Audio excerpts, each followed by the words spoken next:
안녕하세요. 영화나의 책라디오에 오신 여러분 반갑습니다. 또 오랜만에 인사를 드리네요. 지난 영상을 한 달 만에 업로드를 하면서 새로운 일에 적응하느라 업로드가 좀 늦어졌다는 말씀을 드렸었는데 이번에는 제가 너무 아파서 목소리가 아예 안 나오는 상황까지 이르러서 출근도 못하고 방송도 못하고 정말 일주일을 꼬박 끙끙 앓았습니다. 특히 목소리 회복이 너무 안 되더라고요. 지금도 100% 돌아온 건 아닌 것 같은데 더 이상은 늦어지면 안 돼서 이렇게 영상을 제작했습니다. 그럼에도 불구하고 기다려주신 구독자 여러분 정말 감사드리고요. 다시 성실하게 업로드하는 채널로 어서 돌아오도록 하겠습니다. 요즘 날씨도 점점 추워지고 또 혼란한 시국 때문에 마음도 더 추워지죠. 이럴 때일수록 몸 건강, 마음 건강 더욱더 잘 챙겨야 합니다. 그래야 이 어려운 시기를 함께 잘 버티면서 지치지 않고 앞으로 나아갈 수 있습니다. 오늘 소개해드릴 책은요, 제목을 딱 보자마자 와, 요즘 같은 때 읽어보면 좋겠다 싶은 마음이 들었어요. 영화나의 책라디오 64번째 책, 때로는 개가 사람보다 낫다 입니다. 저자는 한국문학을 전공하고 연구한 분으로 한국학중앙연구원 교수로 있다가 2003년 자리를 옮겨 지금은 서울대학교 국어국문학과 교수로 재직하고 있습니다. 저자는 한국 문학에 대한 깊이 있는 연구와 탁월한 분석, 대중적인 글쓰기를 바탕으로 조선 선비들의 감성과 사유세계, 삶의 지향점을 우리 시대의 보편적인 언어로 바꾼 책들을 많이 출간했는데요. 우리 한시의 멋과 맛을 연구한 책, 옛 선비의 운치 있는 삶을 이야기한 책, 개인적으로 좋아하는 옛글들을 번역한 책 등이 있습니다. 이 책에는요, 총 31편의 개에 대한 글이 실려 있습니다. 총 6장으로 구성되어 있고 다른 개의 새끼에게 젖을 나눠 먹이는 개, 우애와 효심이 깊은 개, 불심이 있어 몸에서 사리가 나오는 개, 주인을 위해 목숨을 바치는 개들의 일화가 소개되어 있는데요. 각 편의 해설에서 저자가 따로 소개한 개와 다른 동물, 예를 들어서 소, 닭, 고양이, 거위 등에 관한 글까지 합하면 70여 편의 동물을 대상으로 한 글을 한 권에서 소개하고 있는 셈입니다. 예전에는 우리가 애완동물, 애완견이라는 표현을 참 많이 썼는데 이제는 그런 표현을 거의 쓰지 않습니다. 이제 현대인에게 개는 애완을 넘어 반려의 존재이기 때문이죠. 그런데 아이러니하게도 비하의 용어로 개가 쓰이는 사례는 여전히 차고 넘칩니다. 예를 들어서 개망나니, 개 같은 경우, 술만 먹으면 개가 된다, 일제의 앞잡이 노릇을 하는 개 등등 개를 비유한 말 중에 좋은 뜻을 가진 말은 찾아보기가 참 어렵죠. 또 요즘은 개멋있다, 개꿀처럼 개가 심하게 많이라는 의미를 담은 접두사처럼 쓰이기도 하는데 이때의 개도 그렇게 고급스러운 좋은 의미처럼 느껴지진 않습니다. 그렇다면 조선시대에는 이 개를 어떻게 대했을까요? 책의 출발부터가 상당히 흥미롭습니다. 조선시대에도 개는 가장 흔한 욕설의 비유로 쓰였습니다. 집에서 기르는 소, 말, 돼지, 양, 닭, 개 등 6짐승을 육축이라고 했는데 이 육축 가운데서도 개를 가장 천하게 여겼다고 합니다. 하지만 그럼에도 불구하고 조선시대 기록을 보면 충구, 열구, 의구 등의 존재가 등장하는데요.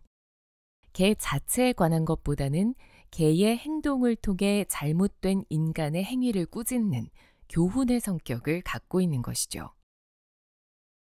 이렇게 소수지만 남아있는 개와 관련된 글을 통해 저자는 개에 대한 옛사람의 생각을 들여다보고 있습니다. 옛 글들이 먼저 나오고 이어서 저자의 해설이 뒷받침되는 형식인데요. 저자의 이야기 속에는 그 글을 쓴 사람에 대한 설명은 물론 역사적 배경, 그리고 그런 글을 쓴 의도에 대한 해석까지 들어있어서 재미있는 역사책을 읽는 듯한 느낌이 듭니다. 이 책에 나오는 100년도 훨씬 넘은 옛날 글들을 읽다 보면 지금의 이 세태가 자연스럽게 교차합니다. 역사는 반복되고 과거는 오래된 미래이며 과거 역사를 통해 현재의 해답을 구한다는 말처럼 마치 옛 조상들이 지금의 상황을 미리 내다보고 우리에게 답을 알려주는 듯한 느낌을 받게 되는데요. 최근 개만도 못한 일부 사람들의 행태를 지켜보면서 답답하고 분한 마음이 드는 분들 많으실 겁니다. 옛 사람들은 과연 어떤 지혜를 우리에게 남겼는지 이 책을 통해 배워보시는 것도 좋을 것 같네요. 자, 그럼 지금부터 제가 인상 깊게 읽은 몇 부분을 낭독해 드리겠습니다. 함께 들어보시죠. 너는 털에 무늬가 있으니 반호의 자손인가? 너는 민첩하고 총명하니 오룡의 후예인가? 방울 같은 발과 오칠한 듯한 검은 주둥이, 부드러운 뼈마디와 팽팽한 힘줄을 지녔구나. 주인을 그리는 정성은 사랑스럽고 문을 지키는 임무는 잊지 않는구나. 나는 이 때문에 내 용맹을 가상히 여기고 내 뜻을 사랑해 집에 두고 키우며 아끼고 먹인다. 너는 비록 천한 짐승이지만 북두성의 정기를 받고 태어나 영특하고 지혜로우니 어떤 동물이 너만 같겠느냐. 주인이 명령을 내릴 것이니 너는 귀를 쫑긋하고 들어보거라. 절제 없이 짖으면 사람이 두려워하지 않게 되고 사람을 가리지 않고 물면 화가 시작된다. 쇄골파인 진연관을 높이 쓰고 두 칸 달린 화려한 수레에 위엄 있게 타고서 뇌구검 같은 보검에 수창옥 같은 아름다운 폐옥을 차고 하인들이 길을 메우며 물렀거라 외치는 가운데 맑고 고운 옥소리 울리며 오는 사람이 있거든 너는 짖지 말라. 조정의 문서를 전하는 일은 잠시도 지체할 수 없고 임금이 신하를 생각하는 마음은 바로 받드는 법. 급히 주인을 불러 궁궐에 들게 하라고 보낸 내관이 오거든 비록 밤중이라도 너는 짖지 말라. 향료를 섞어 말린 육포, 소금에 절인 생선, 뜸을 잘 들인 밥, 잘 익은 술을 담은 통과 병, 이런 것을 가지고 스승에게 예를 표하러 오는 사람이 있거든 너는 짖지 말라. 긴 도포를 입고 누런 책을 끼고서 주인과 이것저것 묻고 따지려고 무리지어 사람들이 오거든 너는 짖지 말라. 짖고 물어도 좋을 사람에 대해서도 나의 말을 들어보라. 허실을 염탐하고 예기치 못한 틈을 타서 담장을 뚫고 집안을 들여다보며 귀금속이나 농기구를 훔치려는 사람이 있거든 너는 속히 짖고 즉시 물어야 옳다. 겉은 번지르르 하지만 속은 시기하고 미워하여 남의 시비를 정탐하면서 독하고 사나운 마음을 숨긴 사람이 빤질거리며 얌전하게 선웃음을 지으며 오거든 너는 짖어야 옳다. 늙고 교활한 무당이 누나를 부라리거나 곁눈질하면서 허황하고 기괴한 짓거리로 유혹하고 현혹하려는 뜻으로 문을 두드리고 보자고 하거든 너는 물어야 옳다. 간교한 귀신이나 요사한 도깨비가 빈틈을 엿보거나 어둠을 틈타 속이려거든 너는 짖고 내쫓아야 옳다. 커다란 살쾡이나 쥐가 담에 구멍을 뚫고 살면서 숨어서 힐끗거리거든 너는 물어 죽여야 옳을 것이다. 보따리에 고기가 있어도 훔쳐 먹지 말고 솥에 국이 있어도 핥아 먹지 말 것이며 마루에 오르지도 말고 땅을 파지도 말고 문에서 벗어나지도 말고 잠만 좋아하지도 말라. 새끼를 낳거든 오직 날래고 사납게 키워 표범의 팔뚝과 용의 꼬리를 지니게 하고 그렇게 주인의 손자 대까지 이르도록 하라. 아, 내가 만약 나의 말을 경청하고 잘 따라준다면 천년의 세월이 지나 주인이 신선이 될 때 내게 영약을 먹여 하늘로 데리고 갈 것이라. 누가 그러지 않을 것이라 하겠는가. 경청하고 경청하여 소홀히 여기지 말라.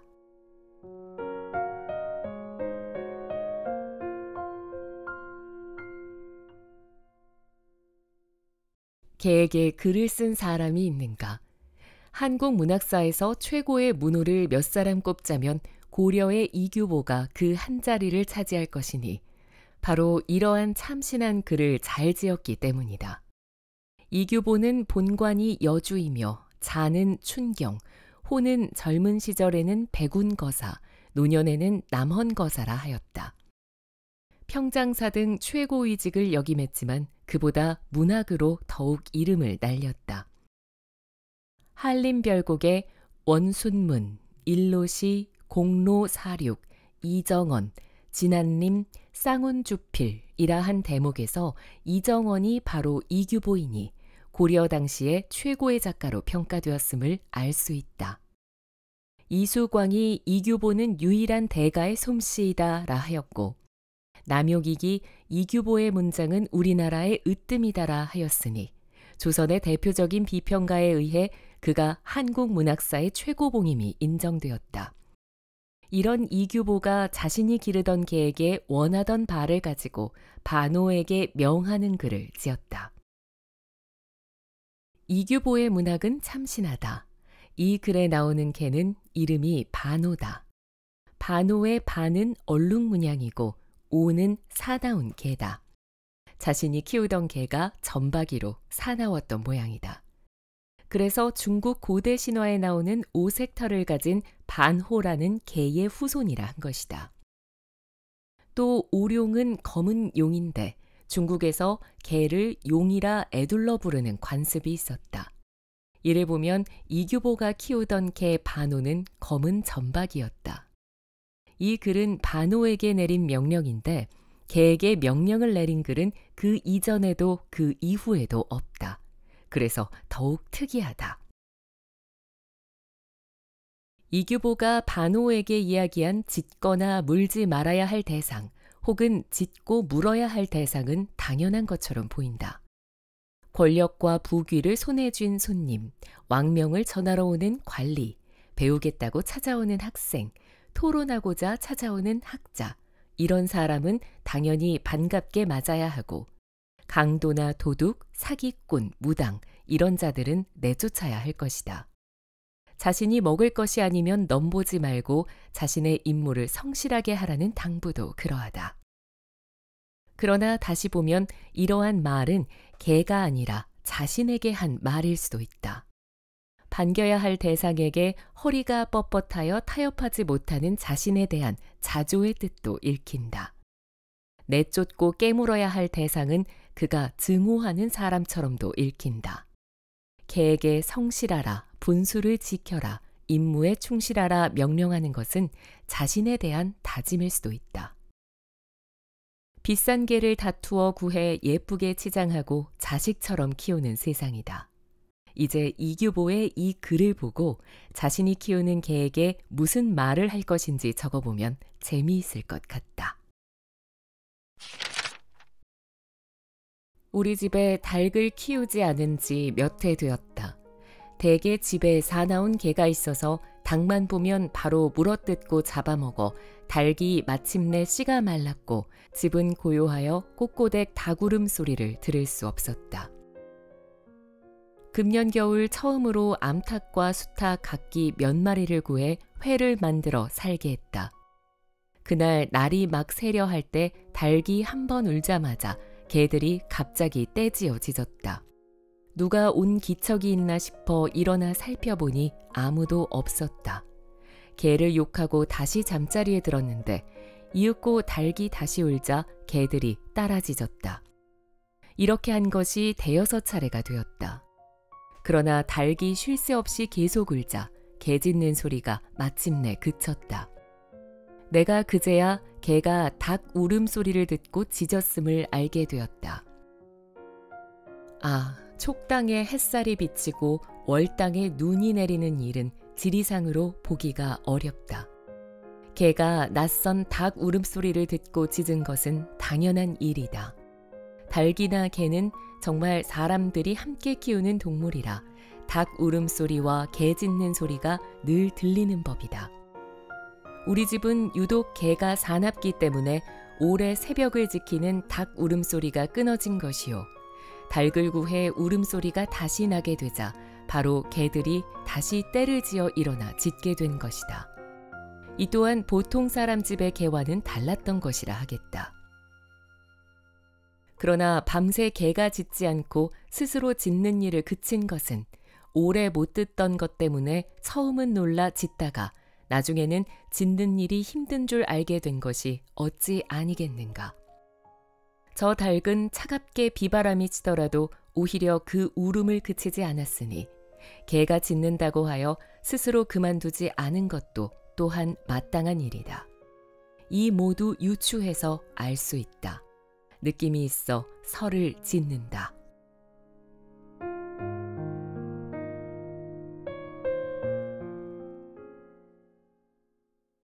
개가 닭 울음소리를 듣고 짖는 것에 대하여 라는 제목의 글이다. 김태일은 자가 추백이고 호가 노주이며 본관은 예안이다. 사헌부 장령, 사복시정 등을 지냈으니 크게 현달한 것도 아니요. 세상이 알아줄 만한 업적을 남긴 것은 아니지만 그의 문집에는 월출산을 유람한 기행문 등 볼만한 글이 여러 편 실려 있다. 특히 이 글은 일상의 개 짖는 소리를 두고 성찰의 공부를 한 것이라는 점에서 읽을 만하다. 개는 낯선 존재를 보면 짖는 것이 제 역할이다. 그런데 닭을 보면 자꾸 해코지하여 집안에 닭이 남아나지 않았다. 김태일은 꽤 인자한 사람이었던 모양이다.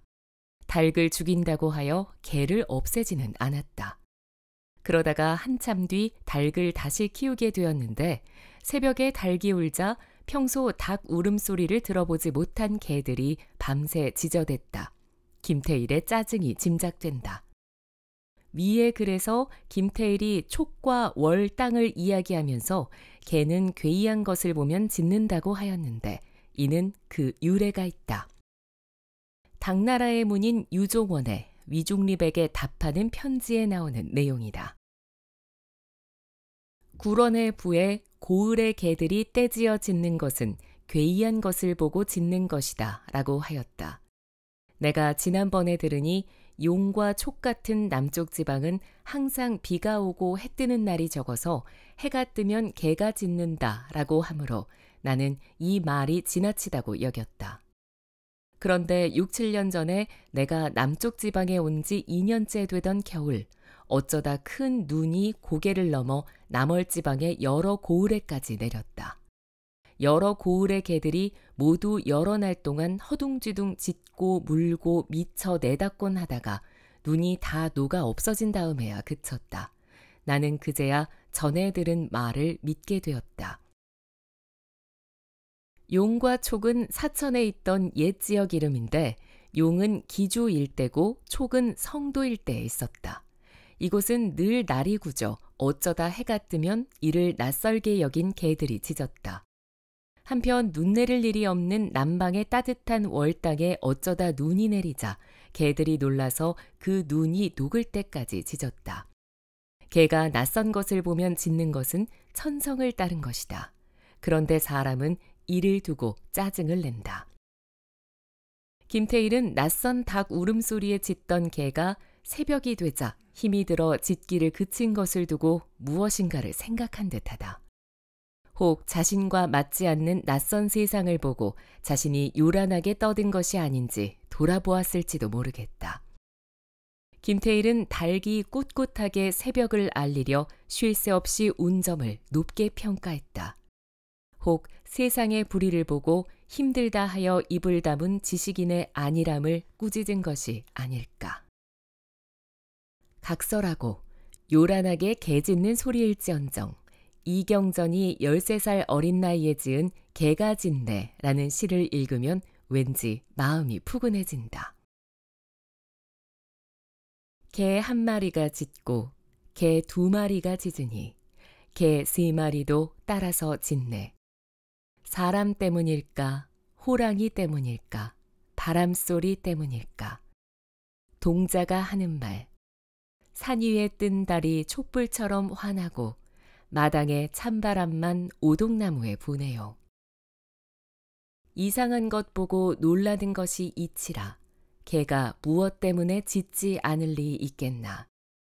짖는 것 뜻이 있건만 사람이 모르고 동자에게 대문 속히 닫으라고 말하네. 김태일이 터득한 깨달음을 동자가 먼저 알았다. 이경전은 본관이 한산으로 이산해의 아들이다. 자는 중집, 호는 성루로 벼슬은 형조판서를 지냈으며 문장에 뛰어났다. 참고로 중국에는 개가 짖지 못하도록 만드는 방법이 있다고 이규경이 소개한 바 있다. 개가 죽여를 먹으면 벙어리가 된다. 점아와 오두를 돼지고기와 섞어서 개에게 먹이면 벙어리가 된다. 또 향유를 한 숟가락 정도 콧구멍에 붓고 하루를 자고 나면 짖지 않는다. 이규경은 오주연 문장전산고의 구변증설에서 명말 청초의 인물 방이지가 편찬한 물리소지를 인용하여 위와 같이 적었다. 그러나 한편으로 개가 늘 짖어 도둑을 경계해야 옳지 벙어리로 만들어 소리를 내지 못하면 무엇하는가 라고 따끔하게 꼬집었다. 개는 짖어야 한다. 집에서 숙회 2마리를 키웠다. 하나는 순흑색이고 하나는 연백색인데 털의 끝부분은 약간 흑색을 띠었다. 모두 길들여져서 서로 요란하게 다투지 않았다. 먹을 수 있는 것을 보면 한 놈이 나가면 한 놈은 물러서 먼저 먹으려고 다툰 적도 없었다. 한 우리에서 머리를 나란히 하여 먹이를 먹고 시끄럽게 짖지도 않았다. 여종들이 게을러 집안의 음식물을 치우지 않고 땅에 버려두어도 힐끗거리지 않았다. 한 번은 아이들이 막 밥을 먹으려고 하는 참에 개들이 곁으로 기어가자 아이들이 그릇을 턱 밑에다 받쳐놓았다. 그런데도 눈으로 빤히 볼 뿐 머리를 들지 않았다. 집안 사람이 이상하게 여겨 땅에다 음식을 엎어놓으니 그제야 먹었다. 꾸짖지 않아도 마루에 오르지 않았다. 가축 중에 순수한 성질을 가진 놈이라 내가 무척 사랑하였다. 그런데 흰둥이가 촌사람에게 상처를 입어 갑자기 죽게 되고 검둥이만 남자 아이들이 다시 이웃집 개를 가져다 길렀다. 그놈도 검은색이었는데 사납고 으르렁거릴 때가 많았지만 차차 그 성질이 순해져 원래 있는 검둥이와 다르지 않게 되었다. 동물도 다른 놈을 보고 감화되는 일이 있는가? 기이한 일이다. 저 개라는 짐승은 사람이 길러준 놈이라 주인을 좋아한다. 또 황이나 의견처럼 사람의 뜻을 아는 놈도 예로부터 간간이 있었다. 그러나 그 성질이 본디 사납고 싸움을 좋아하며 오직 음식을 탐할 뿐 다른 것은 알지 못한다. 그런데 이 개는 같은 집 개를 따르고 음식을 마주하고도 문득 물러나 양보하며 다투지 않았다. 또 먹어서는 안 될 음식에 대해서는 구차하게 굴지 않았다. 은근히 군자의 행실과 유사함이 있다고 하겠다. 리가 만물에 고루 부여되는 것이니 지극히 혼탁하고 지극히 궁색한 짐승무리의 하나라 하더라도 오히려 리가 다 없어지지 않고 남아있기 때문이 아니겠는가. 나는 적이 기괴하게 여긴 것이 있다. 대개 빼어난 것을 타고나 가장 영험한 존재가 사람인지라 정말 다른 동물과는 차이가 있다. 사대부의 경우 더욱 뛰어난 존재요. 의리를 두고 평소 강론하지 않음이 없는데도 이해득실에 마음이 움직여 남을 공박하는 것을 희고하며 염치가 어떤 것인지 알지 못하고 시기하고 경쟁하며 서로 알력을 일으킨다. 심한 경우 서로 죽이기까지 하면서 한결같이 욕구를 충족하는데 온 마음을 쏟는다. 이 개도 차마하지 않는 짓을 아무렇지 않게 해내며 또한 스스로 계획대로 잘 되었다고 여기는 자들과 비교해 본다면 어떠한가? 아마도 맹자가 이른바 본심을 잃어버렸다고 한 것이 아니겠는가?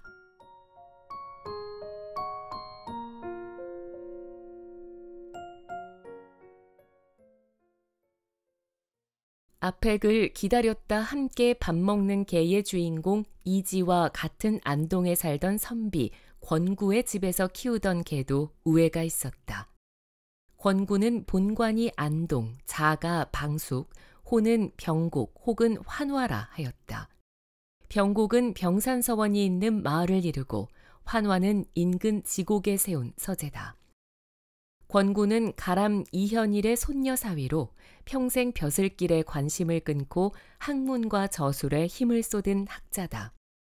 이런 권구의 집에 우애가 깊은 개가 있어 이 개들의 이야기인 두 마리 개 이야기를 지었다.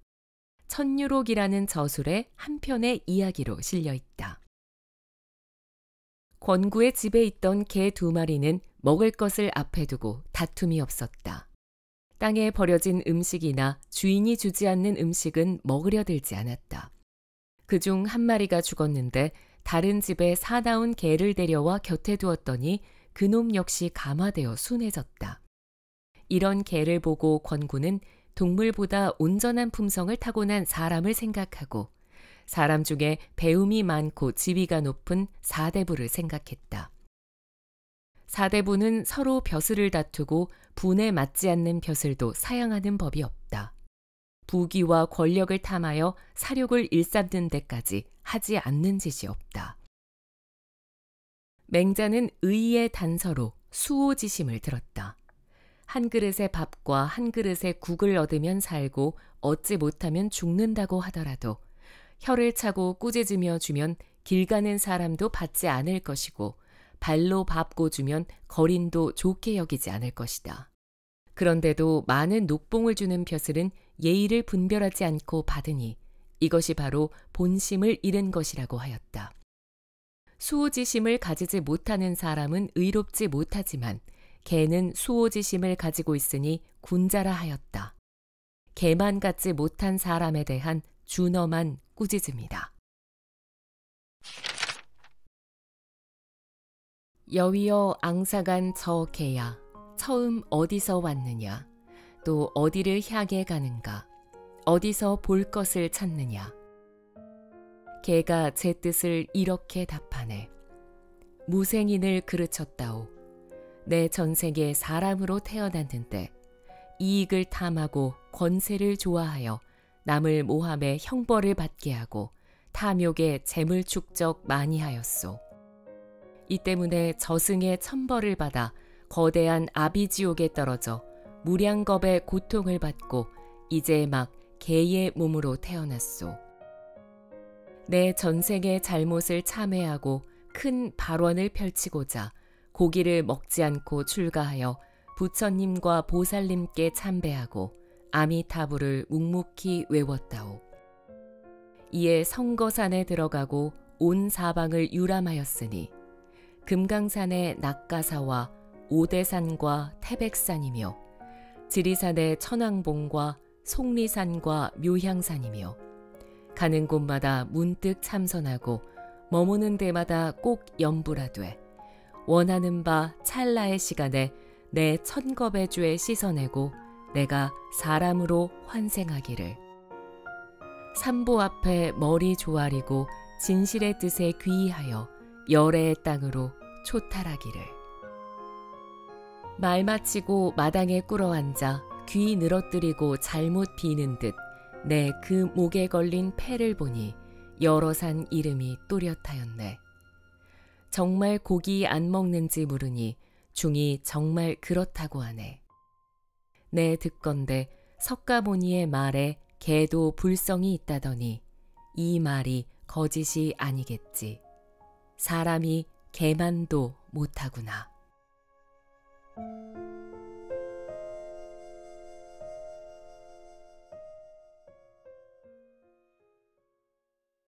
우리 문학사에서 허균은 문제적인 작가다.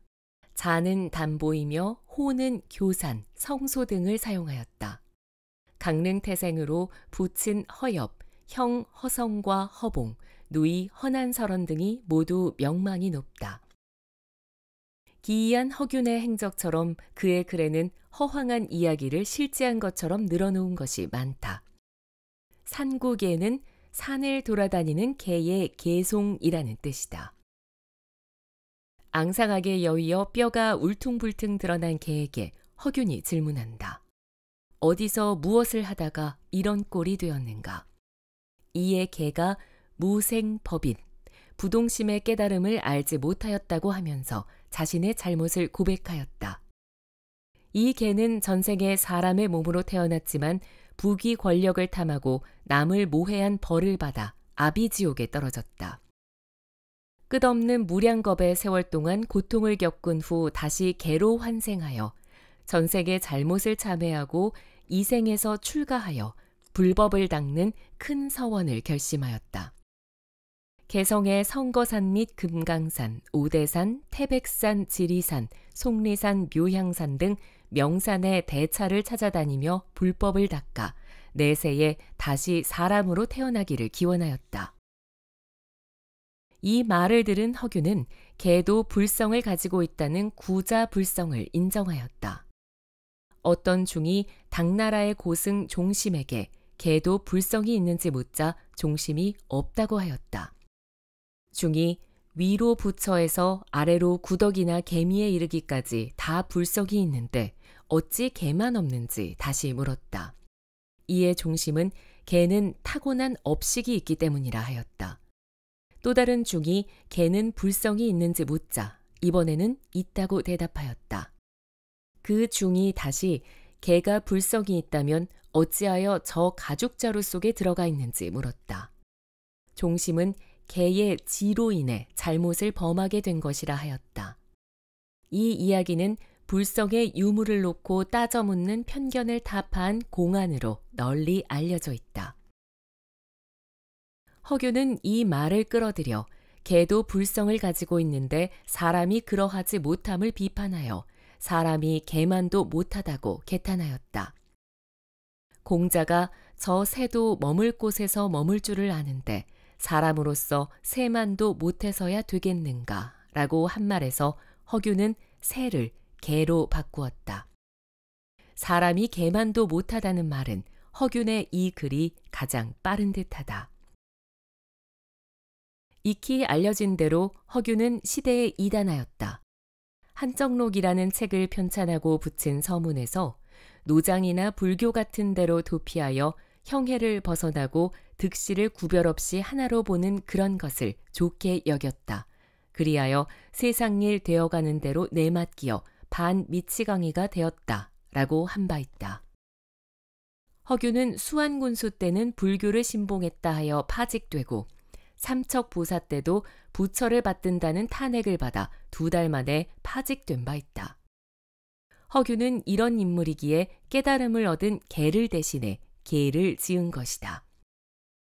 지나온 명산대찰의 이름을 폐찰에 차고 있는 개를 본 것으로 설정하였지만 개의 입을 빌려 육아의 허식보다 불가의 참됨에 경도된 허균의 속마음을 토로한 것으로 보아야 할 것이다.